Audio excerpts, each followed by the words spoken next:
ओम श्री गणेशाय नमः। ओम नमो भगवते वासुदेवाय।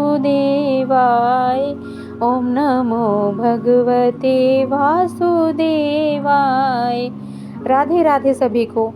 भगवान विष्णु को पालनहार बताया गया है। अनंत चतुर्दशी के दिन भगवान विष्णु की विशेष पूजा अर्चना करने से व्यक्ति की सभी मनोकामनाएं पूर्ण होती हैं। साथ ही इस दिन गणेश उत्सव का भी समापन हो जाता है। इस बार अनंत चतुर्दशी की तारीख को लेकर थोड़ा कंफ्यूजन है। 16 और 17 दोनों ही दिन चतुर्दशी होने के कारण ऐसा हुआ है। आइए जानते हैं अनंत चतुर्दशी का व्रत कब रखा जाएगा। अनंत चतुर्दशी हर साल भाद्रपद के माह के चतुर्दशी तिथि को मनाई जाती है। अनंत चतुर्दशी पर भगवान विष्णु की पूजा और बप्पा का विसर्जन होता है। अनंत चतुर्दशी की पूजा में 14 गांठ के डोरे का विशेष महत्व है। अनंत चतुर्दशी तिथि का आरंभ 16 सितंबर को दिन में 3:11 पर दोपहर बाद आरंभ होगा। वहीं 17 सितंबर को सुबह 11:45 पर चतुर्दशी तिथि समाप्त हो जाएगी।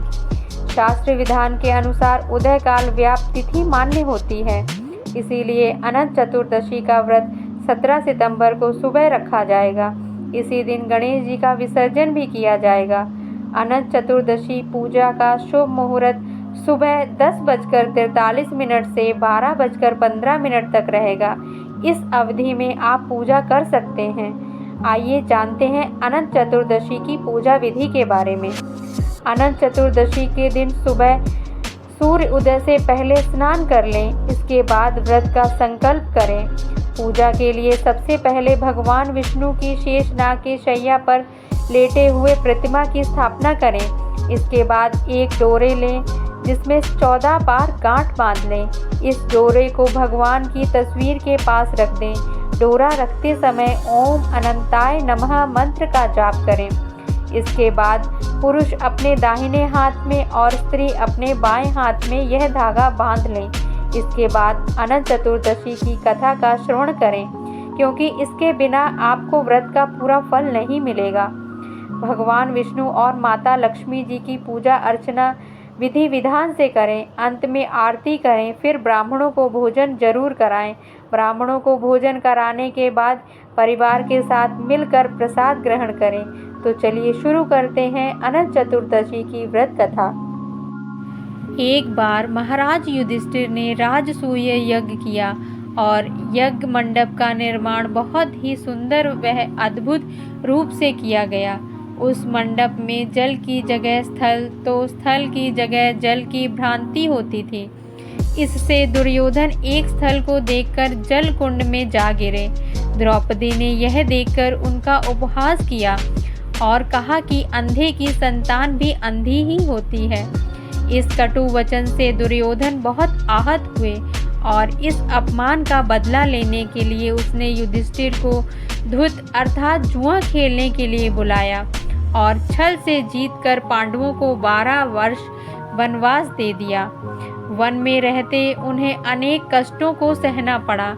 एक दिन वन में भगवान कृष्ण युधिष्ठिर से मिलने आए। युधिष्ठिर ने उन्हें सब हाल बताया और इस विपदा से निकलने का मार्ग भी पूछा। इस पर भगवान श्री कृष्ण ने उन्हें अनंत चतुर्दशी का व्रत करने को कहा और कहा कि इसे करने से खोया हुआ राज भी मिल जाएगा। इस वार्तालाप के बाद भगवान श्री कृष्ण ने युधिष्ठिर को एक कथा सुनाई। प्राचीन काल में सुमंत नाम का एक नेक तपस्वी ब्राह्मण था। उसकी पत्नी का नाम दीक्षा था। उसकी एक परम सुंदरी धर्मपरायण तथा ज्योतिर्मयी कन्या थी जिसका नाम सुशीला था। सुशीला जब बड़ी हुई तो उसकी माता दीक्षा की मृत्यु हो गई। पत्नी के मरने के बाद सुमंत ने कर्कशा नामक स्त्री से दूसरा विवाह कर लिया। सुशीला का विवाह ब्राह्मण सुमंत ने कौंडिन्य ऋषि के साथ कर दिया।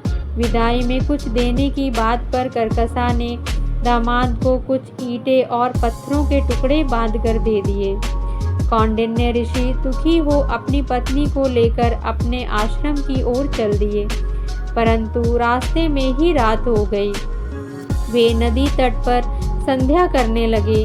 सुशीला ने देखा वहाँ पर बहुत सी स्त्रियां सुंदर वस्त्र धारण कर किसी देवता की पूजा कर रही थीं। सुशीला के पूछने पर उन्होंने विधि पूर्वक अनंत व्रत की महत्ता बताई। सुशीला ने वही उस व्रत का अनुष्ठान किया और 14 गांठों वाला डोरा हाथ में बांधकर ऋषि कौंडिन्य के पास आ गई। ऋषि कौंडिन्य ने सुशीला से डोरे के बारे में पूछा तो उसने सारी बात बता दी। उन्होंने डोरे को तोड़कर अग्नि में डाल दिया। इससे भगवान अनंत जी का अपमान हुआ। परिणामत ऋषि कौंडिन्य दुखी रहने लगे। उनकी सारी संपत्ति नष्ट हो गई। इस दरिद्रता का उन्होंने अपनी पत्नी से कारण पूछा तो सुशीला ने अनंत भगवान का डोरा जलाने की बात कही। पश्चाताप करते हुए ऋषि कौंडिन्य अनंत डोरे की प्राप्ति के लिए वन में चले गए। वन में कई दिनों तक भटकते भटकते निराश होकर एक दिन भूमि पर गिर पड़े। तब अनंत भगवान प्रकट होकर बोले, हे कौंडिन्य, तुमने मेरा तिरस्कार किया था, उसी से तुम्हें इतना कष्ट भोगना पड़ा। तुम दुखी हुए, अब तुमने पश्चाताप किया है। मैं तुमसे प्रसन्न हूँ। अब तुम घर जाकर विधि पूर्वक अनंत व्रत करो। 14 वर्ष पर्यंत व्रत करने से तुम्हारा दुख दूर हो जाएगा। तुम धन धान्य से संपन्न हो जाओगे। कौंडिन्य ने वैसा ही किया और उन्हें सारे कलेशों से मुक्ति मिल गई। भगवान श्री कृष्ण की आज्ञा से युधिष्ठिर ने भी अनंत भगवान का व्रत किया। उनके प्रभाव से पांडव महाभारत के युद्ध में विजयी हुए तथा चिरकाल तक राज्य करते रहे। इस कथा को पढ़ने व सुनने से लक्ष्मी की प्राप्ति होती है। अनंत चतुर्दशी के व्रत का शास्त्रों में बहुत ही खास महत्व बताया गया है। अगर आपको यह कथा अच्छी लगी हो तो मेरे इस चैनल को सब्सक्राइब कर लें और मेरे इस वीडियो को लाइक करें। राधे राधे।